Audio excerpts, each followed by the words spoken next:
They didn't just kill him, they humiliated him, dismembered him, and scattered his body across the kingdom so that no one, not even death, could make him whole again. First, they dragged him through the filth of London. Tied to a wooden hurdle, his body scraped the ground as the crowds jeered and spat. Then came the noose, but they didn't let him die. Not yet. His screams echoed down the stone alleys as the blade sank in opening his belly to the air. His insides yanked out while his heart still beat.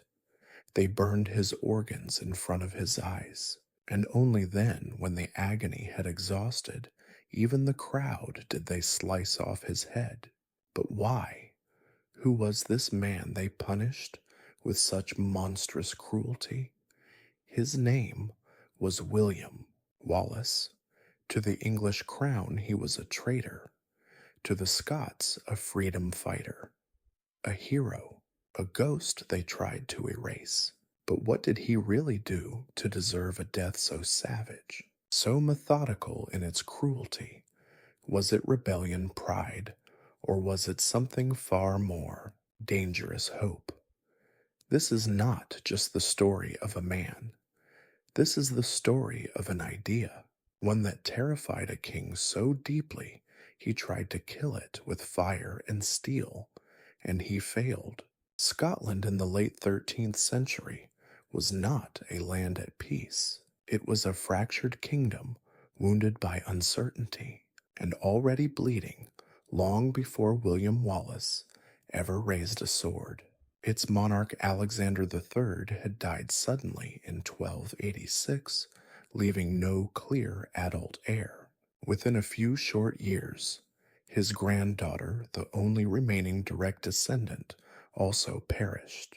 With her, the future of Scotland vanished into the North Sea. What followed was not a smooth transition of power, but a dangerous vacuum. 13 claimants stepped forward, each insisting they had the right to rule. The Scots, seeking stability, turned to their southern neighbor, King Edward I of England, for arbitration. But Edward, known to history as the Hammer of the Scots, saw an opportunity. He would not simply mediate, he would take control. By 1296, Edward had invaded Scotland under the guise of restoring order. Castles were taken, nobles were forced to swear fealty. The Scottish crown was treated not as a sovereign throne, but as a prize of conquest. Anyone who resisted was either killed, imprisoned, or publicly shamed. It was against this backdrop of betrayal and foreign domination that William Wallace emerged not from nobility, but from obscurity. The exact details of his birth remain debated, shrouded in folklore and national myth. Some say he was born around 1270, near Elderslie, a small village in Renfrewshire. Others place his origins in Ayrshire. His family were likely minor landowners, gentry but not aristocracy, not royalty, not destined for greatness. Wallace would not be raised in a palace, but in a country under siege. The young William grew up watching his homeland bow to foreign rulers, its people taxed by outsiders, its culture suppressed. English soldiers occupied towns and manned Scottish fortresses. Stories of nobles switching sides and betraying their own ran rampant through taverns and churches. Alike, trust in this era was not a currency easily spent, and yet Wallace was not alone in his fury. Across Scotland, resentment simmered. Peasants, merchants, even minor nobles harbored growing hatred for the English overlords who paraded through their streets like conquerors. But most were silent. Most were afraid. William Wallace, however, would not stay silent. By the mid-1290s, he had already begun attacking English garrisons and officials, not as part of a formal army, but as a rogue leading small bands of fighters through forests and backroads, striking quickly and disappearing into the hills. He became a ghost to the English, a nuisance at first, but one that could not be caught. Then in 1297, Wallace led an uprising that could no longer be ignored. The Battle of Stirling Bridge was a thunderclap. Wallace, alongside Andrew Moray, defeated a vastly superior English force by using cunning, terrain, and sheer force of will. It wasn't just a victory, it was a humiliation for Edward III's, and it changed everything. Wallace was knighted and named Guardian of Scotland. For a fleeting moment, he was no longer just a rebel or a symbol, he was power, real power. But in a world ruled by monarchs and manipulated by politics, that power came with a price. The English crown would not forgive the insult, nor forget it.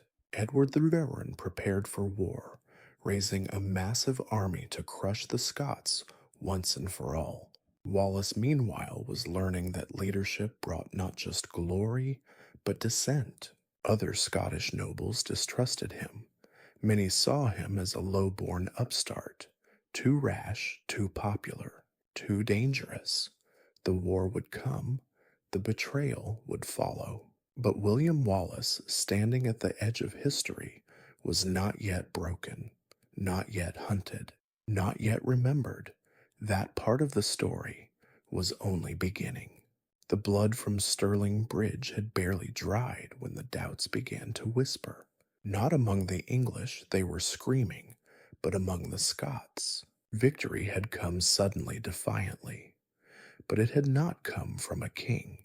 It had come from a man no one had expected. William Wallace had embarrassed the most powerful monarchy in Europe. He had commanded an undisciplined force and turned it into a spear that pierced English pride. The common people adored him. The nobles, they tolerated him. For now, Wallace was named Guardian of the Realm, a title that carried no crown but every expectation. He stood for an independent Scotland, but not everyone wanted the kind of freedom he envisioned. Some longed only for a more favorable deal with Edward. Others quietly hoped to keep their lands and titles, even if it meant bending the knee. To them, Wallace was not a leader. He was a threat. Still, for a brief, dangerous moment, he held the weight of a nation on his shoulders. He pushed forward, into England. His army crossed the border and burned towns, monasteries, outposts. Places that had once laughed at Scotland's disunity now trembled as Wallace's fighters stormed south. They called it retaliation, justice, a message. But not everyone saw it that way. To the English, Wallace was not a soldier. He was a terrorist. Edward III, meanwhile, had been in France when Stirling shattered his confidence. But now he returned cold, furious, and methodical. This was not a king of hesitation. Edward raised an army of over 20,000, including seasoned knights, archers, mercenaries. It was one of the largest military forces assembled in Britain to that point. He didn't want to fight William Wallace. He wanted to erase him. In July 1298, the two forces collided near Falkirk. Wallace's men were brave but untrained. Their circular schiltron formations, tight groups of spearmen, had worked against cavalry before. But Edward came prepared. He sent in waves of archers, first tearing the formations apart from a distance. Then with brutal precision, his knights charged. The battlefield turned to mud slick with blood. Men screamed, trapped in their own broken ranks. Horses crushed bones beneath hooves. Arrows fell like rain. Wallace fled, not out of cowardice, but because he knew the battle was lost and Scotland would need him alive. But in the eyes of the nobles, who already questioned him, that retreat was unforgivable. One by one, they turned their backs. Within weeks, Wallace was forced to resign his title as guardian. The silence that followed was not peace, it was isolation. He became a wanderer, no longer a symbol of power, but of defiance. A man without command, hunted by the English, abandoned by the Scottish elite, and kept alive only by the loyalty of a few remaining supporters and the fear he still inspired. But Wallace was not finished. For the next several years, he operated in shadows. Rumors placed him in France petitioning for support. Some said he returned secretly to Scotland to rally resistance. Others claimed he was already dead. Wallace became myth, ghost, legend, and that made him even more dangerous. Then in 1305, the trap was sprung. John de Menteith, a Scottish noble loyal to Edward, betrayed him. In a quiet corner near Glasgow, Wallace was captured. No grand battle, no final stand, just shackles, silence, and the sound of chains tightening around his wrists. The man who had once led thousands was now marched across the border under guard. But they didn't execute him on the spot. They wanted to make an example of him. They paraded him through towns, through jeering crowds caged like an animal. Children were lifted to see the traitor's face. Nobles pointed and spat. This was not a trial for justice. It was theater. Revenge, dressed in royal robes. In August of that same year, he was taken to London. For days they displayed him like a trophy. There would be no mercy, but there would be spectacle. The trial itself was a farce. Wallace was not allowed to speak in his own defense. His crimes had already been written treason against the crown, murder of English civilians, leading a rebellion. When he tried to say he had never sworn loyalty to Edward, and thus could not be a traitor, he was shouted down. The sentence had been decided long before he entered the courtroom, but the death itself, that would be something else entirely. What Edward the Marron ordered was not just execution, it was desecration, a performance of cruelty so extreme, so methodical, that it would echo across centuries. They would not simply kill William Wallace. They would destroy every part of him, his body, his legacy, his name. But before we witness that final act, ask yourself, what is a king so afraid of? That he must kill an idea with iron hooks and fire? The answer is about to be written in blood. The day of his death dawned like any other in London, gray skies, wet stone, and the dull stench of smoke and rot. But this was not just any day. This was a day meant for spectacle, a warning, a punishment crafted not for the condemned, but for everyone who might one day dare to walk in his shadow.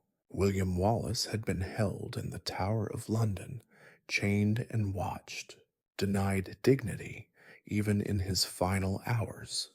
No priest to console him, no letters allowed, no final moments with family, just the cold cell, the clatter of iron, and the knowledge that his end would be worse than anything he had seen on the battlefield. And still he did not beg. On August 23rd, 1305, Wallace was dragged from his cell, shackled to a wooden hurdle, a flatboard lashed to a horse, and pulled through the mud of London's streets. He wasn't allowed to walk. That would be too noble. Instead, his body was bounced and scraped across cobblestones as crowds gathered to scream at him. They cursed him, threw waste, called him a traitor, But beneath the layers of filth and dried blood, his eyes didn't blink. He didn't cry. He didn't scream. He stared straight ahead. At Smithfield, they had prepared everything. A platform had been built. Ropes hung ready. Knives gleamed under a heavy sky. They began with hanging. But Edward didn't want death. Not yet. They let Wallace dangle just long enough for the world to blur, just long enough to feel his throat, crush his eyes, bulge his heart, panic. Then they cut him down. The crowd gasped. Some cheered. Others went quiet. Next came the stripping. Clothes torn, body exposed. He was no longer a warrior, no longer a man, just flesh. Then they started cutting. They slit open his abdomen, slow and deliberate. His organs were pulled out, his intestines, his stomach, his liver, one by one, held up for the crowd to see. Some say they burned them before his eyes while he still drew breath, that the smoke was the last scent he ever knew, that he watched his body die before his soul was allowed to leave it. Then his heart was removed. Still beating, some records suggest yes, others fall silent. But it didn't matter, because by then the man had already been broken in every way that mattered. And yet there was more. They beheaded him, the final brutal gesture, but not the end. His body was not given a burial. Instead, it was quartered, cut into 4 pieces. His limbs were sent across the kingdom: Newcastle, Berwick, Perth, Stirling, cities where rebellion once lived, cities now forced to stare at a decaying limb nailed above a gate. And remember, this is what happens to those who rise. His head was dipped in tar and placed on a spike atop London Bridge. It stayed there for years. Birds pecked it clean, rain cracked the bone. But the eyes that once stared down, a king still looked out over the river. A warning, a threat, a monument to fear. And yet, something happened. People didn't forget. Not the Scots. In taverns and churches and over whispered fires, they told his story. Not just the death, but the life, the victories, the courage, the man who rose from nothing and nearly brought an empire to its knees. They remembered the voice that shouted freedom when all others stayed silent. They remembered the ghost Edward tried to burn. In the moment Wallace died, he became more than a man. He became a symbol. Even the English, some of them, began to wonder if this was justice. Why did it look so much like revenge? Why did the king need so much cruelty to destroy one? Man, there are no surviving words from Wallace before his death. No speech, no confession. But legend says he screamed one word before the blade fell: freedom. Whether he spoke it aloud or not, history heard it, and it would echo for centuries. The body of William Wallace was scattered to the winds, but his story refused to be buried. In the months following his execution, silence fell like ash over Scotland. Some called him a reckless fool, others called him a martyr, but no one forgot him. Not really. He had become more than flesh, more than bone. Wallace had become a question: what would you risk for freedom? The English believed they had won. Edward the Betrayal continued his campaign against the Scots, trying to stamp out resistance before it took root again. But something had shifted. The people who once trembled in the shadow of the English crown now had a name to whisper in: defiance. Wallace was dead, but the cause he fought for was very much alive. A year later, in 1306, Robert the Bruce, Once a noble who danced between allegiances, declared himself King of Scots and raised the standard of rebellion. He had once opposed Wallace, but after Wallace's death, Bruce took up the mantle and carried it forward. His path to victory was brutal and uncertain, but it culminated at the Battle of Bannockburn in 1314, a stunning triumph that forced England to recognize Scotland not as a rebellious province, but as a nation that would not kneel. Wallace was not there to see it, but in a way, he was. His story endured not through written orders or royal decrees, but through ballads sung in secret, passed from voice to voice, century after century. For years, the English crown tried to erase him. There were no monuments, no official honors. His name was left out of noble records. His memory was kept alive not by governments, but by the people. And as time passed, the myth grew. In the 15th century, a minstrel known as Blind Harry composed the Wallace, an epic poem that blurred fact with legend, but resurrected William Wallace as a hero in the minds of Scots for generations. It was said that children were raised on his tale, that rebels carried his story in their hearts like a hidden weapon. The real Wallace had flaws. He was no saint, but his execution gave his life a clarity that no propaganda could erase. He became the image of righteous rebellion, of what it meant to defy impossible odds, not for power, but for dignity. Centuries later, in the 19th century, as Scotland sought to revive its national identity under British rule, Wallace returned once more, this time carved in stone. The Wallace Monument, standing high above the hills of Stirling, was erected in 1869. It looms tall and quiet, watching over the land where he once fought, a silent challenge to those who forget the cost of submission. But maybe the most powerful part of Wallace's legacy is not what he left behind. It's what he ignited. The idea that courage doesn't always come from thrones or armies, that sometimes the clearest voice is the one they try hardest to silence. That freedom, even in failure, is worth the pain it demands. His story did not end in Smithfield. It began there. They burned his organs, scattered his limbs, and left his head to rot above the Thames. And still, they couldn't kill him. William Wallace wasn't a king. He had no title, no claim to royalty. What he had was conviction, a belief that his country deserved to stand free.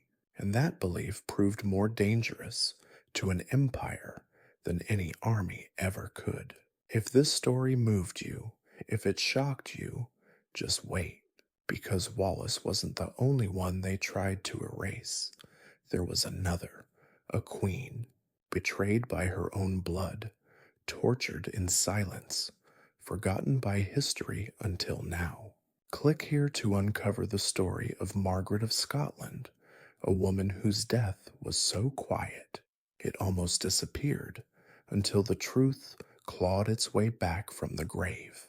And if you want more stories like this, more forgotten voices dragged into the light, don't forget to subscribe. The past isn't dead, it's just waiting to be heard.